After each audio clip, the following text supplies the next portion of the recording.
episode, we're going to look at doing a autocomplete feature, but with the twist of having HTML. So whenever we search our results, you'll see that we are getting a markup with the number of stars for the rating, a title or a larger text for the item, and then some faded description.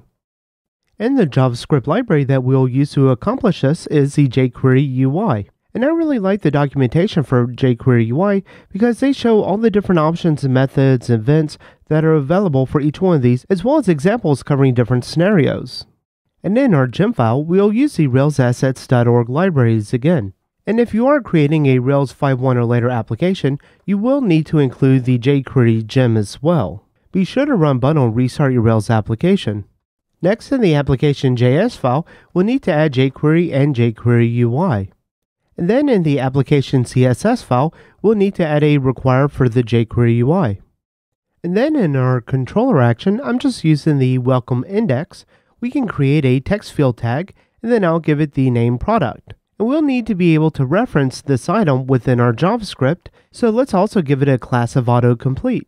And then if we're going to reuse this code in many places of our application, then we should also pass a data source to it so we can then reference and pull with the AJAX request the data that we're going to populate our dropdown from. So we can create a data attribute tag called source and then just give it a path. In this case, on our products, I want to create a autocomplete collection so we can then make our inquiries to this URL. And then in our routes.rb file, we can create our collection for the autocomplete. And then in our products controller, we can create our autocomplete action. And this autocomplete action will need to return a JSON array. And similar to our previous episode on data tables, we can create a class and then pass in the view context. And I'm just going to namespace this with autocomplete in case if we have several different types of objects that we want to return a autocomplete for, we can keep them all namespaced nicely. And then we'll create a new instance and then pass in the view context. Next, I'll create a folder under my app folder, and I'll just call this services. And then within the services folder, we can create another one called autocomplete. And then within the autocomplete folder, I'm going to create a module with the autocomplete and then a application autocomplete, and we'll create our products to inherit from the application autocomplete. So first, we'll just create an instance of our view, and then the JSON will need to return an array. And then we can loop through each one of the results, and then we can create our JSON values, and then pass the JSON into that outer array. And with the autocomplete, within their API documentation, they say that they will have a label and then a value. The label is where we'll generate our HTML markup, and then the value will be what we return as the selected item. So then under the autocomplete folder, we can create our products. And the products will be under the module autocomplete, and notice that they inherit from the application autocomplete. Then also take note that we are calling each one of these in a private method again. So our result partial and our result value come from our application autocomplete, where we're calling in the result partial and we're passing in the result, which is just the single object. And then our result value, we're also passing in the result. And then we also have our results, and this is just to keep it general because as we create other autocompletes, we want to be able to use the same code for those as well.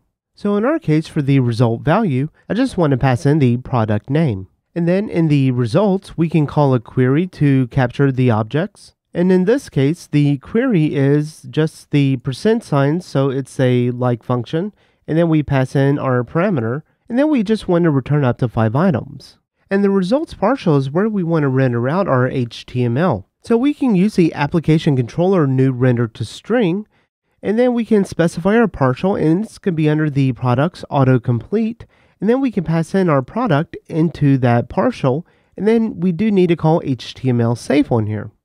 And then in the view products, we can create our code for the partial. And so if you do want to give it some styling, you can give it a class name, but we're just going to list out our product name, and then our ratings, we're just going to loop through each one of these, and then we'll just have to get a star.png file, and then we can add in the description. We can then create some autocomplete copy scripts, and the first thing I'll do is create a function, and this function will just load whenever we have the TurboLinks load.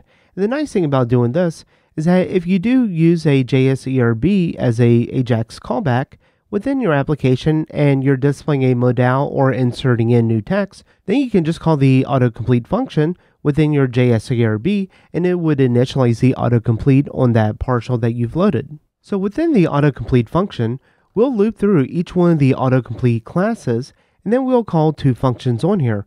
The first we'll call the autocomplete, and this would initialize the autocomplete, and this is where we need to pass in our data source. And then the next function is capturing the render item. So this is going to be what we want to do with the item that we are passing in. And in our case, it's going to be the item label. And so for the initialization, we can set our source to this.data source, and then we can also specify a minimum length of 2, and this means that it's going to require at least 2 characters before it starts doing the autocomplete search. And then on the render item line, we can call the li append our item label, which is going to be the HTML markup, and then we want to append this to the unordered list. And also make sure that you create your star.png within your images assets, because that is being referenced from our partial.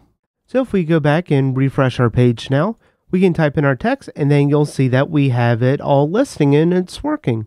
But it could use some styling. So if you remember, we gave some of these some classes, so we can improve this look. So in our application CSS file, I'm just going to paste in some items, and then on our description, we'll just make it a lighter color and reduce the size a little bit.